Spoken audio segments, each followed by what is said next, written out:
بسم اللہ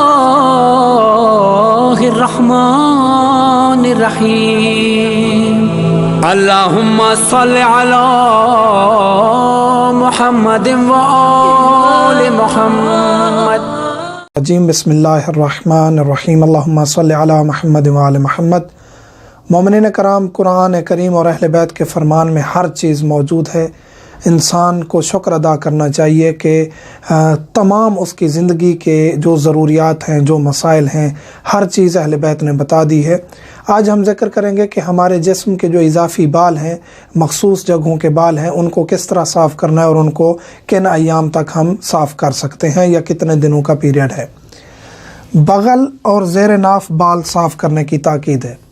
جسم کے جن بالوں کی تاکید کی گئی ہے کہ ان کو صاف کرنا چاہیے وہ ہیں انڈر آرمز کے بال یعنی بغلوں کے بال، اور زیر ناف یعنی ناف کے نیچے شرمگاہ کے اوپر والے جو ابھرا ہوا حصہ ہے وہ بال صاف کرنے کی تاکید کی گئی ہے۔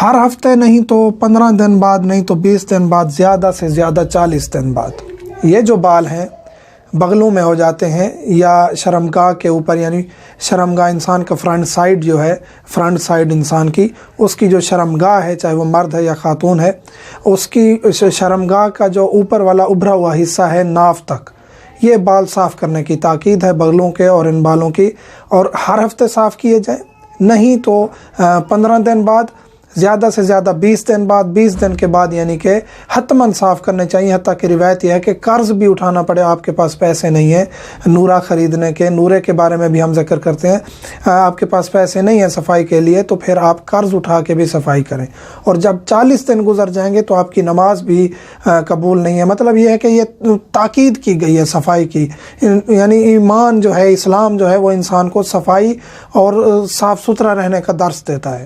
تو 40 دن کے بعد بہت مذمت کی گئی ہے کہ اگر 40 دن گزر جاتے ہیں۔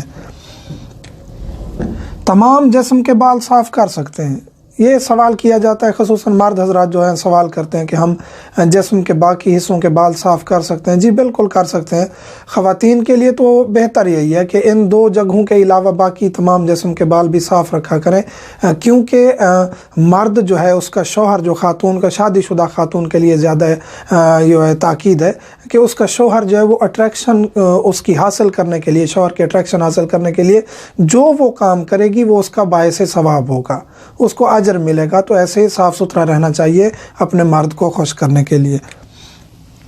مرد حضرات بھی یہاں گردن کے نیچے روایات کافی ملتی ہیں کہ اہل بیت علیہم السلام جو ائمہ طاہرین ہیں، مرد حضرات اپنی گردن کے نیچے پاؤں تک نورا لگاتے تھے ائمہ علیہم السلام۔ نورا ایک خاص پتھر ہے جس کو پیس کر نورا بنایا جاتا ہے۔ اگر اویلیبل نہ ہو نورا تو جو بھی چیز آپ استعمال کرتے ہیں تو وہ اس طرح کرتے تھے کہ گردن کے نیچے پاؤں تک اپنے جسم کو نورا لگاتے تھے اور اپنے جسم کے تمام بال صاف کرتے تھے۔ اس سے یہ ہے کہ مردانگی قوت بھی بڑھتی ہے اور جسم بھی صاف ستھرا رہتا ہے، اور انسان کا جسم بدبودار نہیں ہوتا پسینے کی وجہ سے۔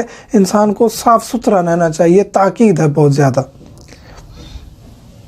سیفٹی سے، مشین سے، کریم سے، ان چیزوں سے آپ بال صاف کر سکتے ہیں۔ کھینچنے کی ممانعت ہے کہ بالوں کو کھینچا نہ جائے، اور یہ جو مثلا کہ آج کل خواتین کے لیے خصوصاً یہ ایک سلسلہ آیا ہوا ہے کہ کھینچ کے، وہ کسی پٹی کے ذریعے کھینچ کے، ویکسنگ کہا جاتا ہے جسے، صاف کیے جاتے ہیں۔ اس میں بھی کوئی مشکل نہیں ہے، ایسے بال ایک ایک کر کے کھینچنا، اس کے بارے میں کچھ روایات ملتی ہیں کہ ایسا نہیں کرنا چاہیے، لیکن حرام نہیں ہے۔ ویکسنگ بھی جائز ہے، سیفٹی کے ذریعے بھی، کریم کے ذریعے بھی، مرد حضرات، عورتیں، کوئی مشکل نہیں ہے۔ سوال کیا جاتا ہے خواتین بلیڈ کے ساتھ یا اس طرح یا سیفٹی کے ذریعے اپنے بال صاف کر سکتے ہیں، کوئی مشکل نہیں ہے، کوئی ممانعت نہیں ہے۔ مرد ہوں یا خواتین ویکسنگ بھی کر سکتے ہیں، سیفٹی، کریم، جو چیز بھی ہے۔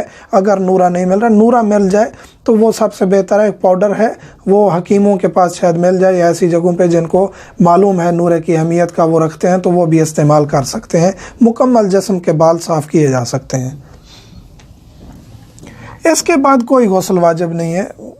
مومنین یہ بھی سوال کرتے ہیں کہ یہ جو بال ہیں ان کو صاف کر کے کون سا غسل کرنا ہے۔ کوئی غسل واجب نہیں ہے، آپ جسم کو صاف کریں، بال صاف کریں، اس کے بعد نارملی جگہ دھو لیں یا نہا لیں، لیکن کوئی غسل کرنا ضروری نہیں ہے۔ مومنین سے ملتمس ہیں ہمیں دعاؤں میں یاد رکھا کریں۔ والحمدللہ رب العالمین۔